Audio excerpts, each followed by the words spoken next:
Salut et bienvenue.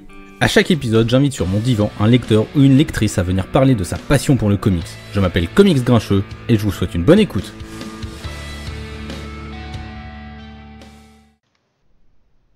Salut tout le monde, bonjour.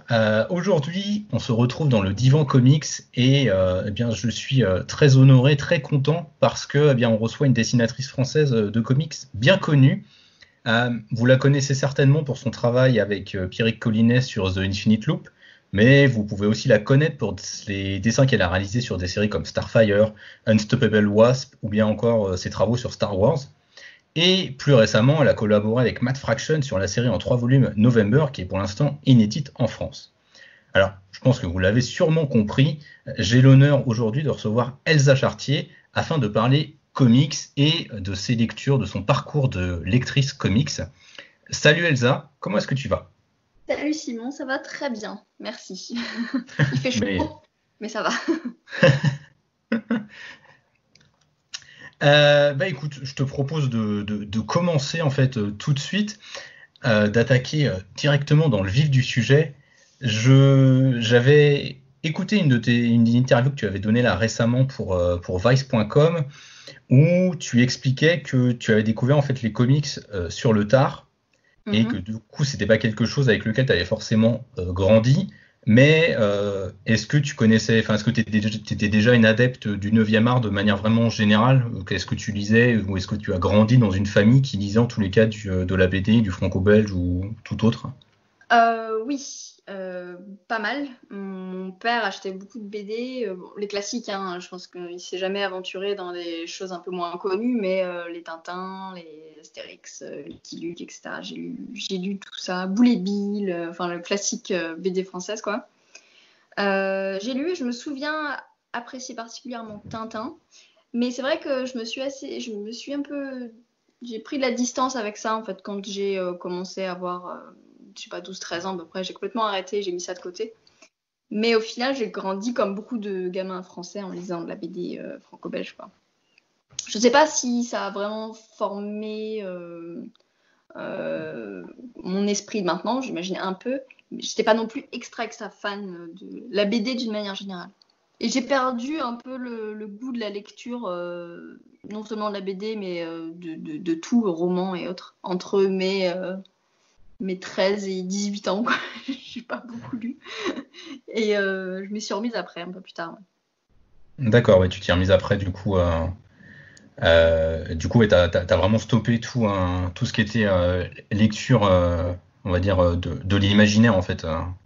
Ben oui, parce que je suis devenue une adolescente typique, j'ai envie de dire. J'avais envie de faire autre chose que de lire. En fait, je faisais plein de trucs, d'activités, de machin. J'étais rebelle et tout ça. Et je passais plus de temps à faire des conneries que m'éduquer. Mais bon, j'imagine que c'est un peu un passage obligé de l'adolescence et du jeune âge adulte. Mais j'ai commencé à me remettre à lire des pièces et ce genre de choses vers mes 18-20 ans parce que j'ai fini mon bac avec une année d'avance. Et j'avais une année, en fait, avant de monter à Paris pour faire ce que je voulais faire à la base, qui était du cinéma. J'ai eu une année un peu où je ne savais pas vraiment quoi faire. Et je me suis inscrite à la fac en lettres, histoire de ne pas rien faire pour un an. Et en fait, j'ai commencé à relire pas mal de choses de classiques à cette époque-là. Et j'ai l'impression que ça a un peu relancé mon goût de la lecture d'une manière générale. Et pour ce qui est des comics en particulier, j'ai découvert les comics quand j'avais 24 ans. Les comics américains, du coup, hein, évidemment. Ouais. Donc assez tard, par rapport à je pense quasiment l'essentiel des artistes qui travaillent aujourd'hui, qui en font leur métier, lisent de la BD et du comics depuis qu'ils sont tout gamins. Et c'est ça qui a formé leur désir de devenir des professionnels du comics. Et ça n'a pas du tout été le cas pour moi. Donc j'ai eu beaucoup de classiques à rattraper. Voilà un peu comment ça a commencé, quoi. D'accord. Ouais, tu t'es fait une grosse session de rattrapage du coup en fait à 24 ans. Oui, et en fait, je pense que j'ai quand même beaucoup de lacunes, j'avoue. Déjà parce qu'en fait, je me suis rendu compte assez vite que moi, ce qui m'intéressait un peu plus n'était pas forcément la BD de super-héros. Et du coup, il y a forcément des gros classiques DC Marvel que je n'ai jamais lus parce que c'est pas, je pense, j'ai découvert avec les années, c'est pas ce qui m'intéresse le plus. Mais Ok. c'est vrai que j'ai développé ma culture un peu graphic novel, etc., un petit peu plus profondément.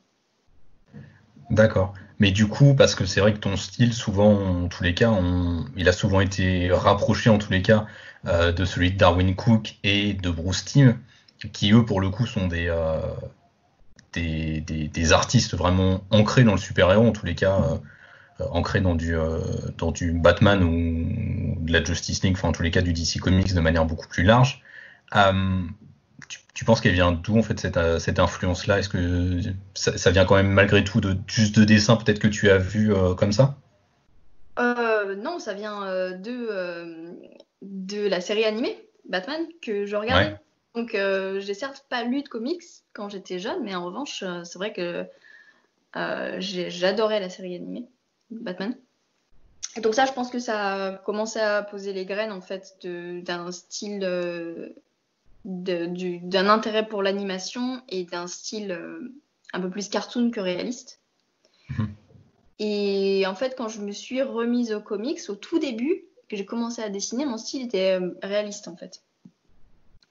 Et je sentais que j'avais une inclination vers le cartoon, mais en fait, j'avais un peu comment dire, un a priori, je pensais que mon style serait considéré comme visant les plus jeunes. Et en fait, ce que Bruce Timm m'a bien montré, c'est qu'il est possible de faire des histoires très matures avec un style cartoon. Darwin Cook, pareil. Mais je pense que ça vient de ça, cet intérêt pour un style qui se penche un petit peu plus vers l'animation. Et en fait, quand j'ai commencé à changer un petit peu de style et à m'orienter un peu plus vers ça, j'ai découvert le boulot de Darwin Cook, etc., que je connaissais pas avant. Et je me suis complètement reconnue là-dedans, en fait.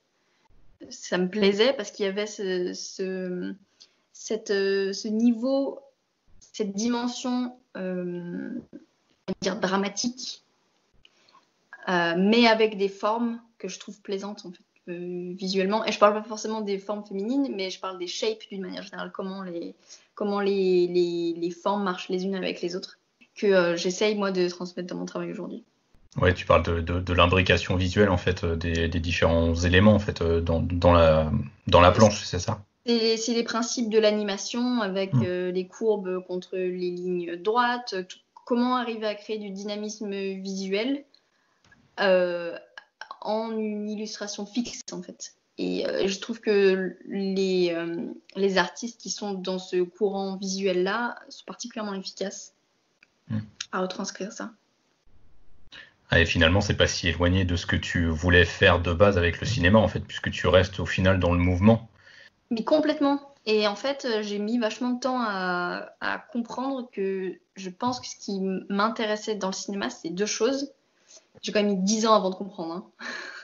Donc, il fallait du recul, j'imagine. La première chose, c'était la cinématographie.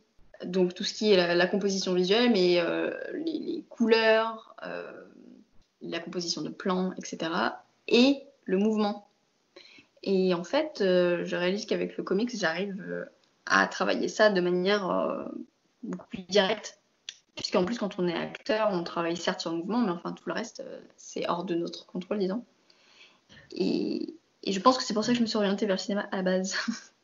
Ouais, c'est ça en fait, c'est tout l'aspect. Oui, en fait c'est ce que tu retranscris dans ton dessin finalement qui t'intéressait le plus quoi, parce que enfin, tu le disais, t'es hyper centré sur le mouvement justement et la retranscription un peu des euh, des émotions, que ce Ouais, soit sur les corps ou les visages par exemple. Hein. Enfin, moi c'est surtout ça que je retiens principalement dans ton trait en tous les cas. ben c'est exactement ça, ouais. C'est au final ce sur quoi je travaille le plus et c'est ce qui m'intéresse le plus. Hmm. Ah bah, ça se voit enfin, pour avoir lu ton artbook que tu as sorti là récemment, c'est vrai que tu prends l'exemple à un moment donné d'une planche que tu as fait pour Unstoppable Wasp. Ou alors c'est non, je me trompe, c'est dans la vidéo que tu as fait pour Vice, où justement tu parles enfin ils mettent en exemple en tous les cas une planche que tu as fait pour Unstoppable Wasp, et finalement c'est vrai que c'est assez parlant vis-à-vis de ce que tu dis, vis-à-vis des inspirations que tu as pu avoir dans le cinéma. Donc c'est vrai que Mm. c'est marrant parce qu'en fait, c'est plus ton parcours culturel en fait, et lié en fait à ton intérêt, ton attrait pour le cinéma, qui t'a inspiré, qui t'a envoyé vers le comics que finalement ton parcours de lectrice, quoi. C'est ce que tu Ouais, disais. ouais, tout se rejoint. Et tu disais du coup que t'étais pas forcément centré toi en tant que lectrice sur les récits de super-héros. C'est vrai que Mm. t'en as pas finalement fait beaucoup en fait. Là pour l'instant, on va dire Unstoppable Wasp parce que c'est inscrit dans l'univers Marvel, même si ça obéit pas forcément au code classique du super-héros. Mhm. T'as fait un numéro de Harley Quinn, tu as fait quelques numéros de Starfire aussi. Euh, enfin, tu t'es mis à en lire ou c'est toujours quelque chose qui te freine? Non, en fait, je n'ai pas forcément même envie de dessiner, moi, des super-héros. Hmm. Donc, en fait, je pense que mais je, je- j'aime, j'aime pas mettre tout sur dans le même paquet parce que, évidemment, il y a une très grande diversité de super-héros et Mister Miracle et ce qui se fait sur Spider-Man, ça n'a absolument rien à voir et pourtant, c'est bien des super-héros. Donc, quand je dis super-héros, je parle de quelque chose d'un peu plus classique, hein, avec Hmm. les codes classiques du super-héros. Je sais pas exactement pourquoi ça m'intéresse un peu moins, même si sur Starfire, je me souviens, même sur Wasp, je m'étais vachement amusée. Mais peut-être que ça a à voir un peu plus avec le fait que je privilégie maintenant le travail indépendant, donc ce que je peux faire en creator owned avec mes propres livres, que, que le fait que ce soit du super-héros en fait. Si demain je devais faire un bouquin chez Image de super-héros, je pense que ça me plairait. Mais c'est le fait de travailler au sein de grosses boîtes, de gros éditeurs qui est pas exactement la voie que j'ai envie de suivre. Donc forcément, les histoires que je fais, autres, style November, ça n'a rien à voir avec l'univers d'ici ou Marvel. Oui, forcément, tu as une plus grande liberté. Puis bon, enfin, tu bosses avec Matt Fraction, c'est quand même quelqu'un qui a une capacité créative assez immense, je pense. Donc tu dois avoir aussi une liberté à ce niveau-là, puisque Ah ouais, enfin, vous possédez les comics tous les deux, quoi. Donc c'est vrai que ah ouais, là-dessus, vous ouais. devez avoir Ben, en les fait, coups des franches. il est très. Enfin, il me fait. On se fait confiance respectivement à 100%. J'ai aucun avis à donner sur son script, déjà parce que je trouve qu'il n'y a vraiment rien à redire. En tout cas, de mon point de vue. Et lui, pareil, n'a pas de notes et c'est pas comme ça qu'on fonctionne en fait. On fait chacun notre interprétation de l'histoire et après les couleurs arrivent derrière, le lettrage, etc. etc. Et c'est agréable cette sensation de dire quel que soit le choix créatif que je décide de faire, je suis suivie derrière et j'aurais pas à le justifier à un éditeur ou tout ça qui des fois peut être un peu un frein à la créativité et de l'autocensure aussi. Hmm. De se dire j'ai pas le temps, si ça passe pas, j'aurai pas le temps de faire des corrections, ça va mettre le coloriste en retard. Ah, je fais simple. Voilà. Et ça c'est exactement le genre de truc que j'ai plus envie de faire. Du coup, bah, c'est vrai que naturellement, je m'oriente vers des histoires un peu différentes. Et j'ai envie de lire aussi des choses un peu différentes. Ouais, c'est ce que j'allais dire. Finalement, ça influence aussi les lectures que tu vas avoir derrière, en fait. Oui, et en fait, je pense que depuis que j'ai commencé à travailler dans le comics, j'avais tellement de choses à apprendre que j'ai lu quasiment que du comics ou du graphic novel, mais enfin, en tout cas, des histoires graphiques, disons. Et, euh, et ces dernières 2 années, je lis moins de graphic novel, même si j'en lis de temps en temps quand il y a quelque chose de vraiment bien qui sort et qui m'intéresse. Mais je me suis mis à lire beaucoup plus de romans que de comics, en fait, finalement. Ouais, et puis, enfin, c'est une réflexion de pur néophyte hein, qui ne dessine pas. Mais est-ce que finalement, lire de la BD, du comics, enfin, du coup, du travail de l'art séquentiel, est-ce que toi, en tant que dessinatrice, ça n'a pas en quelque part, j'ai envie de dire, une incidence dans le sens où tu vas peut-être vachement aussi réfléchir à comment est-ce que c'est construit et peut-être du coup que ça va un peu perturber un peu ta lecture? Ah, complètement. J'essaye de pas trop le faire, mais c'est vrai que je me souviens avec Pierre qu'on en discutait, parce qu'il a fait des études de cinéma, et il me disait, je suis incapable de regarder un film maintenant sans voir les ficelles du scénario derrière. Hmm. Et ça fait un peu ça avec le comics. J'essaye de pas trop y réfléchir, de pas trop m'attarder, disons, sur l'analyse des panels et tout ça. Mais c'est vrai qu'il y a ce truc de voir un peu les ficelles derrière. Et c'est intéressant, mais c'est vrai que c'est un peu différent comme expérience de lecture. Et en fait, je me rends compte que les bouquins que je choisis maintenant, je les choisis aussi pour comprendre comment le storytelling est fait. Donc en fait, je les lis dans cette perspective-là, presque. Ouais, c'est un aspect étude en fait, quoi. Ouais, en fait, encore dans une démarche professionnelle, donc c'est vrai que ça peut être compliqué pour t'immerger dans la lecture, quoi. Oh, l'un n'empêche pas l'autre, mais c'est vrai que j'ai toujours ça à l'arrière de ma tête, ouais, c'est sûr. Ouais, dans un coin. Ouais, je comprends. Forcément, c'est sûr que ça doit être compliqué. Mais Euh, c'est un peu pareil aussi pour vous en tant que lecteur, reviewer, journaliste, etc. Il y a toujours ce truc de comment je vais discuter de ci, de ça, sous quel angle. C'est pareil, je pense. Dès qu'on commence à penser au médium lui-même. oui, c'est finalement pas si éloigné parce que c'est vrai que moi j'ai cette tendance en tous les cas à tout analyser tout le temps, mais enfin typiquement comme Pierrick par exemple peut te dire qu'il peut pas s'empêcher aujourd'hui de voir les ficelles dans les films. C'est vrai que comme j'ai cette tendance à analyser aussi les films et le comics et comme à côté de ça j'écris aussi des articles justement sur un peu les méthodes narratives de différents auteurs ou autrices, c'est vrai que j'ai cette tendance aussi je peux pas en fait me détacher de cette analyse et de cette lecture analytique à chaque fois, donc c'est vrai que c'est parfois un peu chiant, mais parce que j'ai du mal du coup enfin en tous les cas d'aussi loin que je me souviens de mes lectures, en tous les cas je me souviens pas ne pas avoir analysé quelque chose en fait, donc c'est finalement, j'ai envie de dire que c'est quelque chose d'assez inné, enfin en tous les cas, ou au moins ancré chez moi. Alors je suis pas sûr que ce soit le cas pour tous les reviewers, j'espère pas, parce que sinon ça fait, on est quand même une sacrée bande de tarés sinon, mais oui, je pense que c'est pas finalement si éloigné que ça, mais c'est juste que c'est vrai que toi, c'est en tous les cas le métier, c'est ce que tu exerces, c'est ce que tu fais au quotidien en fait, donc c'est vrai que ça doit être encore plus, enfin ça doit être à une échelle différente en tous les cas, je pense. Mais ouais, mais en fait, au final, là, je réfléchissais aux derniers bouquins que j'ai lus, et en fait, j'ai relu par cœur, et j'ai Mm. relu le Batman. J'ai une édition noir et blanc de Risso. Ouais. Voilà. Donc, c'est des bouquins que j'ai relus et que je sais pourquoi je les ai relus. En fait, je les ai relus parce que j'avais des layouts à faire et que j'avais envie d'inspiration. La lecture pragmatique. Voilà. Ok. Ouais, non, mais je comprends le cheminement. Et du coup, ouais, tu lis en fait, finalement, ouais, tu lis plus de romans aujourd'hui que de bandes dessinées, quoi. Oui, déjà pour quand même essayer de me sortir un peu du travail, parce que si à la fin de ma journée de Mm. travail, je fais encore du travail, c'est quand même pas extrêmement relaxant. Et aussi, je pense il peut y avoir un peu ce défaut parfois dans le comics de se cannibaliser un peu à ne sortir, pas sortir de la boucle comics, alors que la culture, de manière générale, c'est quand même important quand on est créatif, de lire des choses ou de regarder des choses qui sont complètement différentes de ce qu'on fait. Et du coup, je lis pas mal de romans. Qu'est-ce que j'ai lu ces derniers temps? Je me suis fait les 2 bouquins de Madeline Miller. Je sais pas si tu connais Circé, qui est sorti l'année dernière, en Non, 2010 ça me dit rien. peut-être. Elle a écrit Circé, elle a écrit un autre livre 10 ans auparavant qui s'appelle Song of Achilles, qui, qui sont incroyables tous les deux. Un des meilleurs livres que j'ai lu.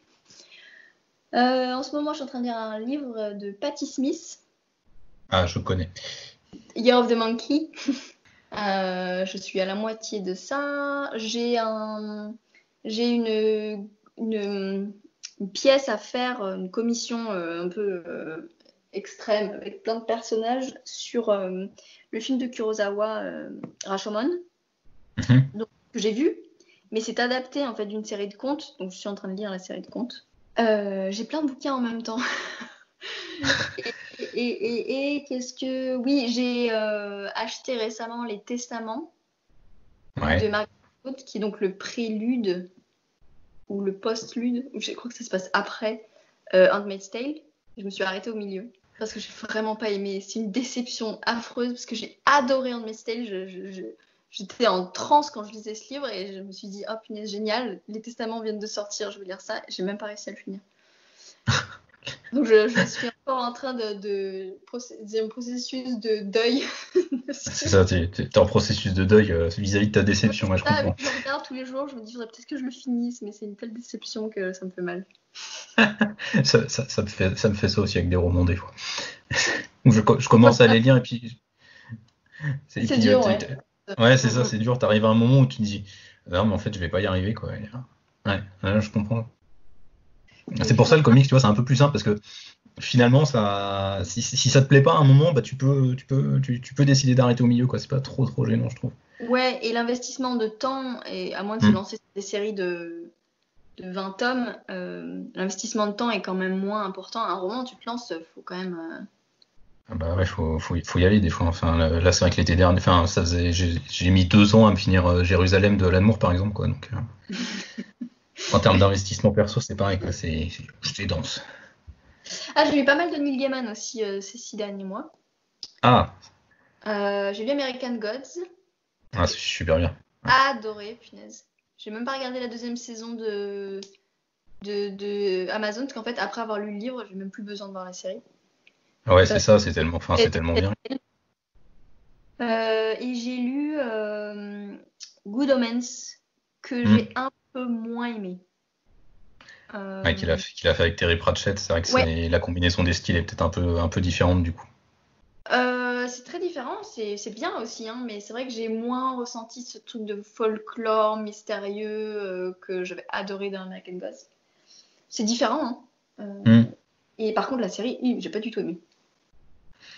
Ah, bah nous, on a un gros fan de Neil Gaiman et de Terry Pratchett dans l'équipe, qui est SN Parrot, qui est un youtubeur à côté et qui du coup a regardé la série télé et a plutôt été satisfait en tous les cas de l'adaptation du roman. Ouais, bah c'est peut-être ça le problème en fait, parce que j'avais lu le roman peu de temps avant et comme c'est assez fidèle, j'avais juste l'impression de voir exactement la même chose, quoi. Et ça, c'est pas très passionnant quand tu sais ce qui se passe. Voilà, donc je vais pas trop accrocher, mais oui, il faut que je me lance dans d'autres bouquins de Neil Gaiman parce que voilà, en termes de développement de l'imagination et tout ça, c'est quand même assez. Il est très bon, c'est hyper foisonnant à chaque fois ce qu'il fait. Enfin, c'est vrai que c'est assez dingue à ce niveau-là. Ouais. Donc tu vois, des choses assez différentes en fait au final. Oui, c'est ce que j'allais dire. Finalement, tu es sur des lectures très différentes en fait, mais j'ai quand même cette impression que tu aimes bien les univers où il y a quand même un foisonnement, où tu peux te laisser vraiment transporter avec ton imaginaire justement pour avoir.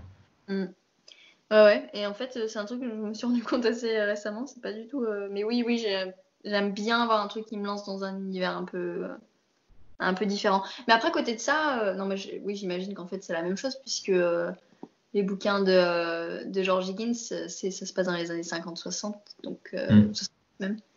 Du coup, bah, c'est pas notre univers à nous, quoi. C'est certes. Oui, c'est ça, t'es mais bon, c'est. Moi, j'ai eu pas mal de romans noirs, détectives et tout, j'adore. Qu'est-ce que j'ai lu ? J'ai lu Elmer Leonard, pardon. Swag, que j'ai lu récemment, qui était vraiment chouette. Ouais, mais c'est marrant parce que ça se ressent dans tes dessins, surtout sur November, cette ambiance un peu très noire. Bah, c'est un bouquin noir, donc oui, c'est sûr. Ouais. Mais voilà, mais ça se ressent, mais même dans dans la description, dans le détail que tu donnes dans les décors et tout ça, je trouve que ça se sent en tous les cas que tu as été quand même influencé par ces lectures-là et que ça te donne des champs de possibilités et d'interprétation visuelle. D'où l'importance de lire des choses, parce qu'il y a quand même un truc avec le comics, c'est que l'expression visuelle du scénario, elle est déjà présente. Certes, c'est une interprétation d'un artiste, mais ça ne développe pas l'imagination de la même manière qu'un roman où c'est ton propre œil intérieur qui fait la traduction. Et en fait, personnellement, moi, j'ai tendance à trouver que mon imagination est plus sollicitée quand je lis un roman que quand je lis un graphic novel. Oui, parce que c'est vrai que c'est pas du tout le même traitement. C'est comme quand tu vas regarder une adaptation d'un livre, par exemple en film ou en série, quoi. C'est vrai que t'as toujours, tu t'es fait ton image, donc c'est vrai que l'image qui t'est donnée ensuite elle est différente. Du coup, je pense que c'est quand même, en tant qu'artiste, de lire des romans, c'est super important, je pense. Ouais, je comprends. C'est vrai que je sais pas comment les d'autres dessinateurs peuvent procéder, mais c'est vrai que pour le travail en tous les cas créatif et tous les cas sur le développement de l'imaginaire, c'est vrai que ça doit être assez stimulant, je pense, ouais. Ouais, et j'ai commencé à faire quelque chose que je faisais absolument pas avant. J'ai commencé après avoir lu un bouquin ou vu un film, de sketcher en fait quelques trucs pas très sérieux ou pas des choses à viser de publication, hein, mais juste mettre sur papier comment j'ai vu ci ou ça. Hmm. Et je pense que c'est un bon exercice de faire ça. Enfin, en tout cas, moi, ça m'aide pas mal. Parce que Ok, j'ai jamais eu une habitude de sketcher, moi. Jamais, jusqu'à il y a 6 mois, j'ai jamais vraiment tenu de sketchbook, en fait. d'accord. Et je commence juste maintenant. Souvent dans un style complètement différent de mon style sur mes pages, en fait. C'est beaucoup plus relâché, loose, un peu plus, comment dire, spontané, organique et sans filtre, disons. J'essaye pas de réfléchir à l'anatomie particulièrement, etc. C'est juste essayer d'avoir un lien direct entre ce que j'ai dans mon cerveau et ma main, en fait. D'accord. Je voulais aborder, parce que là le temps file, je voulais aborder un dernier point avec toi. Euh, on a un contexte particulier en ce moment là avec les tensions avec le mouvement Black Lives Matter. On a pas mal de tensions qui commencent un peu à ressurgir aux États-Unis puis même en France au final. Est-ce que en tant que lectrice, tu penses que l'art c'est quelque chose qui peut permettre de si ce n'est faire évoluer les mentalités, parce que je sais pas si ça peut forcément le faire, mais en tous les cas, est-ce que c'est quelque chose qui, pour toi, permet d'ouvrir les horizons en tous les cas? Alors, c'est une question très Ouais, c'est compliquée. une question Je très sais pas chiante, hein. pouvoir, je sais pas si je peux, si mon avis est particulièrement intéressant à ce niveau-là, mais enfin évidemment, l'art de tout temps a quand même été là pour un peu pousser les barrières, faire accepter des choses à la société, etc. Donc évidemment, toutes les expressions artistiques, hein, le cinéma, la musique, etc. Donc évidemment, et je dirais même au-delà de ça, l'art, il existe souvent parce qu'il y a des gens qui ont payé pour cet art. Que ce soit les gens qui achètent des bouquins, mais aussi la volonté éditoriale derrière de faire le bouquin à la base. Donc l'artiste, souvent, il est quand même un petit peu bloqué par les décisions qui viennent de plus haut. Donc, sans ces décisions de business, j'ai envie de dire, l'art, il peut pas vraiment évoluer. Donc, évidemment que l'art aide à changer les mentalités, mais il est tributaire des décisions financières des sociétés. Alors, à moins de faire du 100% indépendant, sortir son fanzine, etc. Oui, mais c'est vrai qu'en général, même si évidemment ça participe à euh, la révolution artistique, etc., l'audience est assez réduite en général. Pour toucher plus de monde, et ben forcément on passe par des circuits un petit peu plus mainstream. Et ben pour ça, il faut des gens au poste de décision qui aient envie de faire bouger les choses.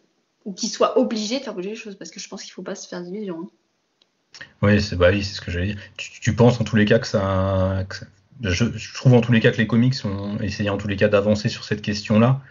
Je sais pas c'est quoi ton point de vue là-dessus, mais que ce soit en mainstream ou en creator-owned, je trouve qu'il y a quand même des avancées au moins sur ces questions-là, mais s'il y a encore des efforts à faire évidemment. Bah, en creator owned, là, pour le coup, c'est directement les libraires et les lecteurs qui font survivre une série ou pas. Puisque, Mm. par définition, chez Image, par exemple, euh, il n'y a pas du tout d'intervention créative. Ils font office d'impression et de lien entre le créatif et l'équipe créative et les libraires. Euh, mais c'est vrai qu'après, pour DC et Marvel, ils ont évidemment évolué et punaise, il était quand même un peu temps. Mais je trouve que les décisions qui ont été prises, et vraiment, c'est que mon avis, je n'ai pas non plus une connaissance vaste du sujet, mais à vouloir faire de la diversité et apporter des voix nouvelles, ça n'a pas toujours été fait dans des conditions qui permettaient à ces voix-là de s'exprimer correctement. Et du coup, il y a des choses qui ont été faites trop vite et qui presque desservent parfois à mettre les femmes dans des cases, puisque maintenant les femmes chez Marvel dessinent quasiment que des personnages féminins. Ça, pour Mm. moi, c'est une partie du progrès, quoi. Si au final les dessinateurs afro-américains sont cantonnés aux personnages afro-américains et les femmes cantonnées à dessiner des personnages féminins, ça crée des nouvelles catégories, quoi. Donc c'est bien, mais il faudrait quand même pas s'arrêter là, parce que sinon là, pour moi, ça crée d'autres problèmes.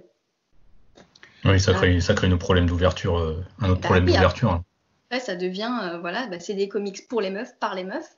C'est bien que ça existe, mais pas que. Et pour l'instant, je vois pas trop la deuxième étape arriver, quoi.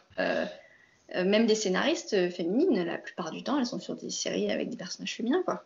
Donc bon, check. On a mis des meufs, on a mis des artistes POC, mais bon, voilà. Donc j'aimerais bien que ça aille un peu plus loin, quoi.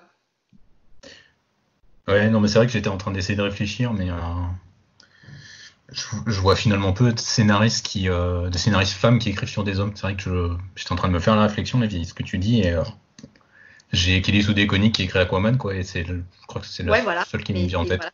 Tu dois être la seule, et je pense que je me demande si c'est pas la seule, enfin, il y en a rarement. Ouais, parce que il y a Kelly Sue DeConnick qui écrit du coup Arthur, et puis chez DC encore il y a Greg Rucka, mais lui il est connu pour ça parce qu'il écrit beaucoup de personnages féminins et souvent, quoi. Ah oui, mais des hommes qui travaillent sur des personnages féminins, il y en a. Il y en a, c'est ça, mais le phénomène inverse, non. Masculin, beaucoup moins déjà. Et par exemple, Becky Cloonan est quand même la seule femme qui ait dessiné Batman. En quoi, 75 ans, c'est ça? Ouais, plus. Depuis qu'elle a vu Batman. Enfin, voilà quand même, quoi. Il y aurait eu des opportunités de mettre d'autres artistes féminines sur Batman, mais voilà, quoi. Il n'y a eu qu'une seule femme qui l'a dessiné. Donc, ce genre de choses, ça me fait vraiment me dire quand même, on n'y est pas. Hein. Ouais, c'est clair. Et Becky Cloonan a écrit le Punisher aussi. Elle avait fait une série régulière. Elle a réussi quand même à casser les barrières à ce niveau-là. On n'est pas encore tout à fait au sommet du progrès. Il y a encore des étapes à franchir. Ouais. Eh ben, écoute Elsa, merci de m'avoir accordé du temps. Merci à toi. C'était très intéressant. C'était un vrai plaisir pour moi aussi. Bonne continuation pour le travail sur November et puis sur tous les autres travaux que tu vas faire ou que tu es en train de réaliser. Merci beaucoup. À petite rectification, la série November va faire 4 volumes en fait. 4. Ouais, non, c'est pas de ta faute, c'est que on était parti sur 3 et en fait, on s'est rendu compte qu'il faudrait un 4e volume pour bien finir la série. Donc voilà, le volume 2 vient de sortir, le 3e dans 3 mois, et le 4e dans 6 mois. Et voilà. Et l'artbook, mais bon, il y a du boulot, quoi. Ouais, mais il y a du beau boulot à regarder. Je tenais à te dire que sur lescomics.fr, on est tous très très fans de ton travail, donc on suit toujours avec grand intérêt ce que tu fais. Merci beaucoup.